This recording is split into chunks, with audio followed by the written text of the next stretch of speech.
లంబకోణ త్రిభుజము angle B 90 degrees, angle B 90 degrees, angle B 90 degrees. ఇది ఏ, ఇది బి, ఇది సి, ఇది 90 degrees.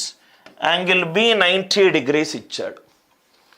ఈజ్ ద లంబకోణ త్రిభుజము ABC greater than 25, angle B 90 degrees, angle B 90 degrees. First మీరు చేసే మిస్టేక్, ఈ క్లాసు కొంచెం ఒక యునీక్ క్లాసు సార్. మీరు చేసే మిస్టేక్లు చెబుతూ ఆన్సర్ని ఎక్స్ప్లెయిన్ చేస్తున్నాను. మిస్టేక్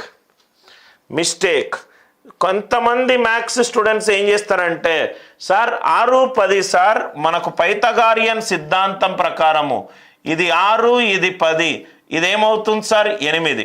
లెక్క ఆలోచించడు, స్టెప్ ఫ్లో చార్ట్ తెలియదు, ఏమీ తెలియదు. బండగా 6, 10 కనబడ్డది సార్, మిగతా భుజం 8 అవుతుంది సార్. కాబట్టి దీని వైశాల్యము 1/2 × 6 × 8 సార్. ఇదేమో 24 సార్, 24 < 25 సార్. కాబట్టి ఆన్సర్ స్టేట్మెంట్ 1 + 2 సార్ అని అంటాడు. ఎందుకంటే వాడికి తెలిసింది ఏంటంటే లంబకోణ త్రిభుజంలో 2 భుజాలు 6, 10 ఉంటే మూడోది 8. సో లంబకోణ త్రిభుజంలో వైశాల్యం ఏంటి? 1/2 × 6 × 8. 2 4s are 8, 6 4s are 24. ఇదేమో 24 వచ్చింది సార్ అంటాడు. మీరు ఫ్లో చార్ట్ ఒక డేటా సఫిషియన్సీ చేసేటప్పుడు స్టెప్ బై స్టెప్ ప్రాసెస్ అర్థం చేసుకోకుండా క్వశ్చన్ని ఒక్క యాప్టిట్యూడ్ ప్రాబ్లం లాగా చేస్తే నష్టపోయేది మీరు. ఇది మళ్ళీ మిస్టేక్. ఆల్మోస్ట్ అన్ని క్వశ్చన్లు క్లాస్ తర్వాత ఆలోచిస్తే అరే సార్ కరెక్ట్గా కనెక్ట్ అవుతున్నాడు, ఇవన్నీ నేను చేసే మిస్టేక్స్ అని కరెక్ట్గా అర్థమవుతుంది సార్. ఇది కూడా మిస్టేక్ సార్. మరి దీని ఆన్సర్ ఏంటి? ఒక చాప్టర్ చెప్పేటప్పుడు ఆ చాప్టర్లో ఎక్కడెక్కడ స్టూడెంట్స్ తప్పు చెయ్యొచ్చో ఆలోచించుకొని రీసెర్చ్, యాప్టిట్యూడ్ అయినా, రీజనింగ్ అయినా, వర్బల్ ఎబిలిటీ, క్రిటికల్ రీజనింగ్ అయినా రైట్ నేను ఆలోచించేవాడిని. ఆలోచించడానికి చరరాశులు అయితేంది, డయాగ్రాములు అయితేంది, అరిథమెటిక్ అయితేంది, క్రిటికల్ రీజనింగ్ అవుతాయింది, డేటా సఫిషియన్సీ అవుతాయండి సార్. అన్నీ కూడా ఆలోచిస్తూ వచ్చేది. రైట్ సొల్యూషన్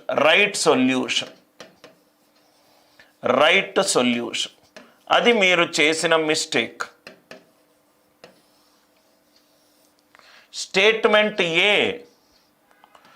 ఏబి = 6 అంటే ఒక భుజం 6 ఇచ్చాడు, ఇది 6 గనక అవుతే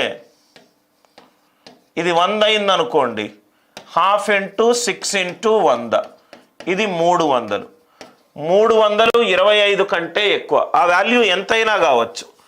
అది 1 అయింది అనుకోండి, ఇది √37.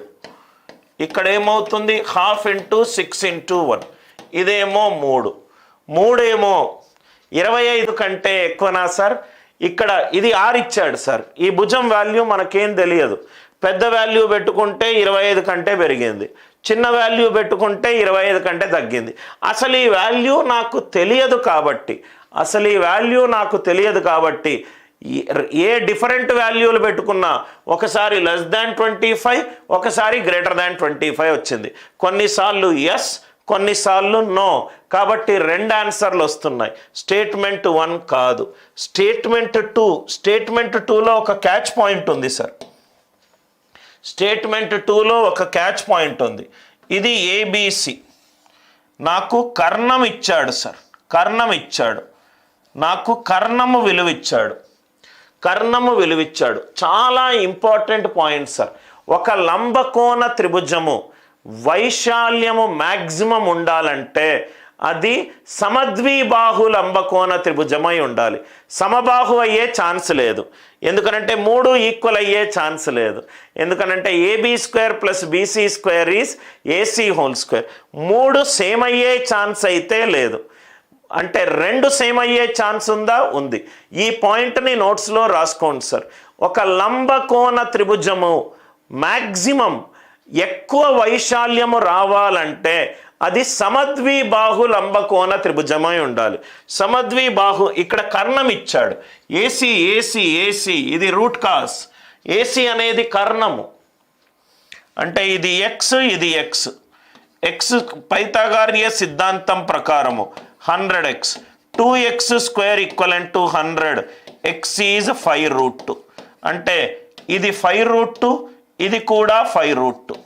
వైశాల్యం ఏమవుతుంది? 1/2 × 5√2 × 5√2, 25. కర్ణము గనక 10 గనక ఉంటే, కర్ణము కనుక 10 కనుక ఉంటే దాని మ్యాక్సిమం వైశాల్యము 25 అవుతుంది. దాని మ్యాక్సిమం వైశాల్యము 25 అవుతుంది. ఒక లంబకోణ త్రిభుజములో వైశాల్యము మ్యాక్సిమంగా ఉండాలి అని అంటే అది సమద్విబాహు లంబకోణ త్రిభుజమై ఉండాలి. కాబట్టి x 10. పైథాగోరియన్ సిద్ధాంతం ప్రకారము x² + x² = 100. అంటే x వాల్యూ ఎంత? 5√2. ఇది 5√2, ఇది 5√2. వైశాల్యం ఏమవుతుంది? 1/2 × 5√2 × 5√2, 25. కర్ణము 10 ఉన్నప్పుడు ఆ త్రిభుజం యొక్క వైశాల్యము మ్యాక్సిమం 25 అవుతుంది. 25 కంటే ఎక్కువ ఉండే ఛాన్స్ ఉందా? ఖచ్చితంగా లేదు. కాబట్టి ఈ క్వశ్చన్కి ఆన్సర్ ఎంత? స్టేట్మెంట్ 2.